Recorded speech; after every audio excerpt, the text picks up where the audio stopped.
We are so excited that these men and one woman has arrived in Cornwall safely. That's the big thing, safely. I think they can quote now that they've done over 5,500 kilometers and they have 3,200 kilometers to go.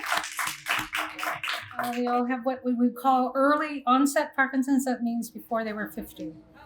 And it's taken them, it took them, some of them a couple years, some of them months to get it diagnosed. And it, as everybody knows, Parkinson's disease is not easily diagnosed. You can't take a blood test, you can't do anything but wait till symptoms get to a point where, oh, this is what this is. So I just really want to welcome the Spinning Wheels Tour group who have biked from Victoria to Cornwall. And we are so excited to have them here today. I'm a lifelong cyclist, and the notion of cycling all day with abandon into the wind, sometimes with the wind behind us, was just so attractive to me. So it's something I've always wanted to do. It took Parkinson's to get me motivated and on the road doing it, and it's been fantastic. Along the way, cycling became a little bit routine. We'd get up every day and we would do it. And I started to notice the country. So much of it I'd never seen before. There are so many mountains that we surmounted and got beautiful vistas of, and then down to the Alberta foothills and got to soar over those low mountains, and then the prairies, which I'd never seen, and that was magnificent. And of course, waterfront features like yours are just a dream come true for cycling. So thank you. Thanks for the effort that you put into maintaining such a beautiful waterfront trail.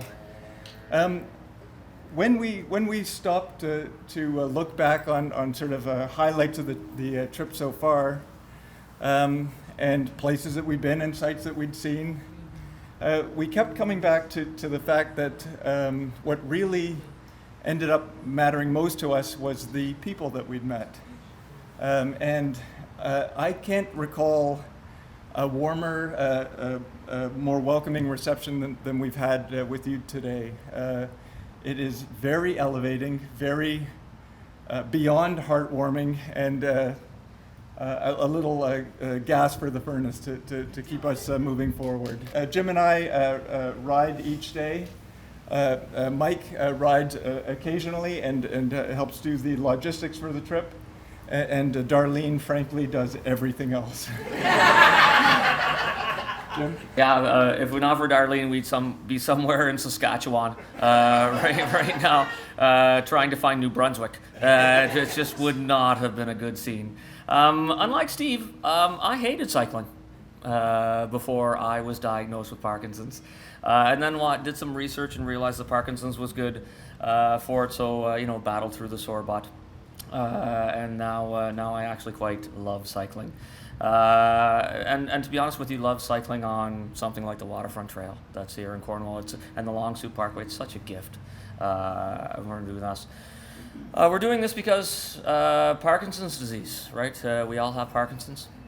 And Parkinson's disease is set to double in the next 18 years. And Canada is the largest per capita diagnosed people in the world, and there are more people with Parkinson's in Ontario than there are anywhere else in Canada. We estimate that 80 to 90% of people with Parkinson's don't engage in any sort of formal community, any sort of formal support class, exercise class, so we thought we would try to spread the word about the benefit of community, the benefit of exercise, and we think that makes a rather tough diagnosis just a little more hopeful. So we really appreciate the opportunity to come out here and first of all meet you and speak with you.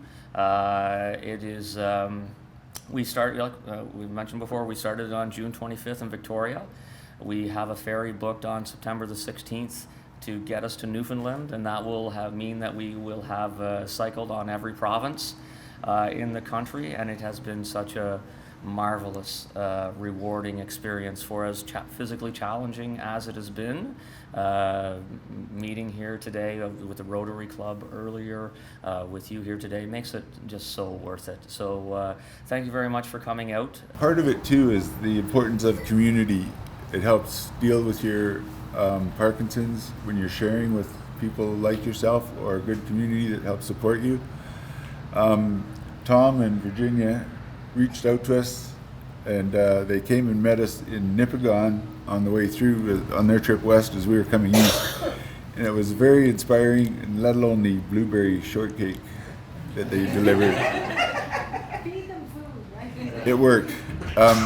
But to know you've got someone in the community fighting hard to bring these issues forward is what it is about, making connections and making the community stronger that way. And it's really, as they say, great to be part of this, enjoying the growth hopefully and the awareness that we're getting out of this. Thank you.